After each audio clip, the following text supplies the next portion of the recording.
Disney राजकुमारी रपेंज़ल की प्रेम कहानी। बहुत समय पहले की बात है। यूरोप महाद्वीप के जर्मनी देश में एक पति और पत्नी रहा करते थे। दोनों का एक दूसरे के सिवा और कोई नहीं था। विवाह के कई वर्षों उपरांत भी उनकी कोई संतान नहीं हुई। समय इस प्रकार से गुजर रहा था कि अचानक एक दिन स्त्री को अपनी कोख में संतान की अनुभूति हुई और गर्भावस्था के दौरान उसको कुछ इस प्रकार महसूस हुआ कि उसको रपेंज़ल नामक शाक खानी चाहिए। आसपास वह शाक कहीं भी उपलब्ध नहीं थी। पति पत्नी एक जादूगरनी के बगीचे के समीप ही रहते थे। पत्नी के मन की बात जब पति ने सुनी तो पति ने उसे वादा किया कि वह उसे रपेंज़ल नामक की वह शाक साथ लेकर आएगा। बगीचे में चोरी से घुसकर उसने वह शाक अपनी पत्नी के लिए तोड़ी और यह क्रम कई दिनों तक चलता रहा। एक दिन बगीचे की मालकिन जादूगरनी ने, जिसका नाम डेम गोथेल था, वह यह चोरी करते हुए देख लिया और जादूगरनी ने पति को बंधक बना लिया। पति जादूगरनी के सामने बहुत गिड़गिड़ाया और अंततः जादूगरनी एक शर्त पर वह शाक उसकी पत्नी के लिए देने के लिए राजी हो गई। शर्त यह था कि संतान के जन्म के बाद वह उसे जादूगरनी को सौंप देगा। मायूस मन से पति ने उसकी यह बात मान ली और बच्चे के जन्म होते ही उसने जादूगरनी के हाथों अपनी पुत्री को सौंप दिया। जादूगरनी ने अंततः मनोयोग से उसकी पुत्री का पालन पोषण किया और उसका नाम उसी शाक के नाम पर रपेंज़ल रखा। रपेंज़ल एक अत्यंत रूपवती कन्या के रूप में धीरे धीरे विकसित होने लगी। उसके सुनहरे बाल, अद्वितीय रूप की चर्चा आसपास की जगह पर धीमे धीमे से फैलने लगी। कन्या के 12 वर्ष के होते ही जादूगरनी डेम गोथल ने उसको एक ऐसी मीनार में कैद कर दिया जिसमें ना तो कोई दरवाजा था और ना चढ़ने के लिए कोई भी सीढ़ी। इसमें एक ऊंचे स्थान पर एक कमरा था जिसमें कि केवल एक खिड़की थी।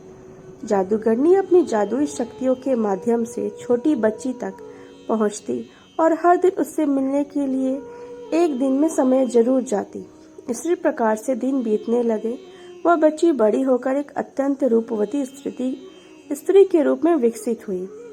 उसके लंबे घने सुनहरे बाल इतने लंबे हो गए कि बाद में जादूगरनी उसके सहारे मीनार पर चढ़कर कमरे में आने लगी और जाने लगी। ऐसा करते वह रपेंज़ल को पुकारते हुए कहती, रपेंज़ल, अपने बाल गिराओ ताकि मैं तुम्हारे सुनहरे बालों पर चढ़कर ऊपर आ सकूं। समय इसी तरह से गुजरता गया और एक दिन किसी राज्य का राजकुमार घूमते घूमते उसी क्षेत्र में आ गया जहां पर रपेंज़ल उस मीनार में रहती थी। रपेंज़ल की आवाज में अद्वितीय मिठास थी। जब वह गाती थी तो जैसे समय ठहर जाता था।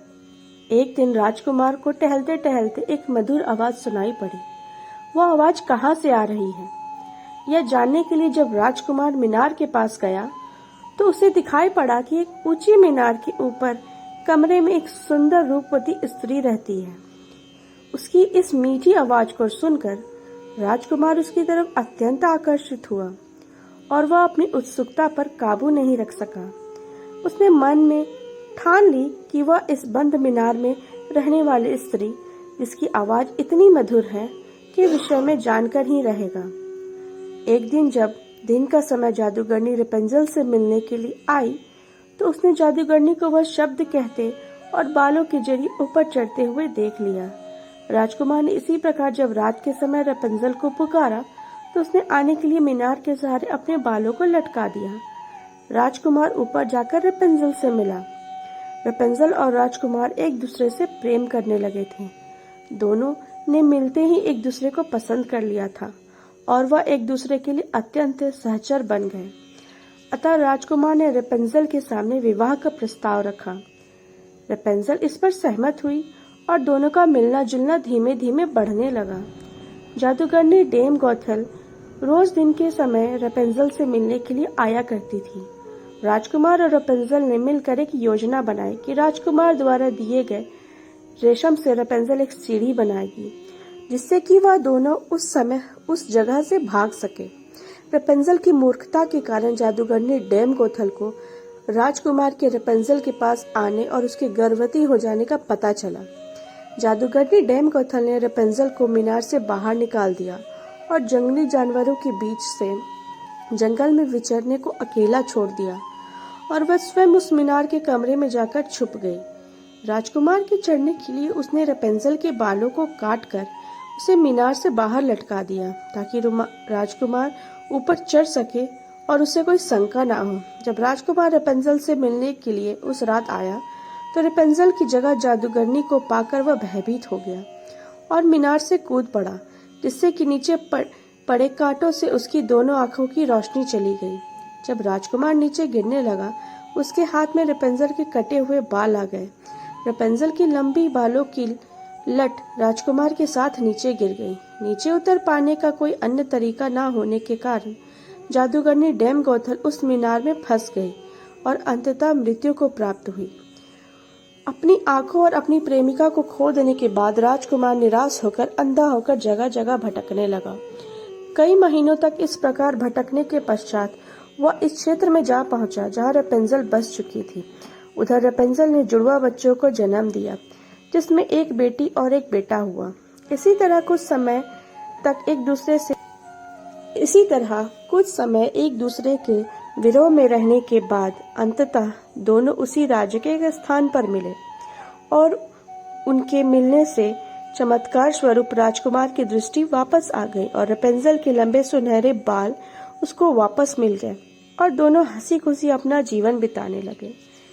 इस कहानी से हमें यह शिक्षा मिलती है कि बुरे का अंत बुरा ही होता है और विश्वास के सहारे एक दिन दुनिया में सब कुछ पाया जा सकता है। जिस तरह जादूगरनी गलत नीयत से रेपेंजल को इतने साल कैद में रखती है, वह एक दिन उसे इसका दंड मिलता है और वह मारी गई। रेपेंजल ने बचपन से उम्मीद लगाई हुई थी कि उसे एक दिन कोई बचाने आएगा, उसकी खुशहाली भरी जिंदगी होगी। एक दिन इस विश्वास को भगवान ने पूरा ही किया। ऐसे ही अन्य प्रेरणादायक हिंदी कहानियों के लिए मेरे चैनल को सब्सक्राइब करें, शेयर करें। Thank you.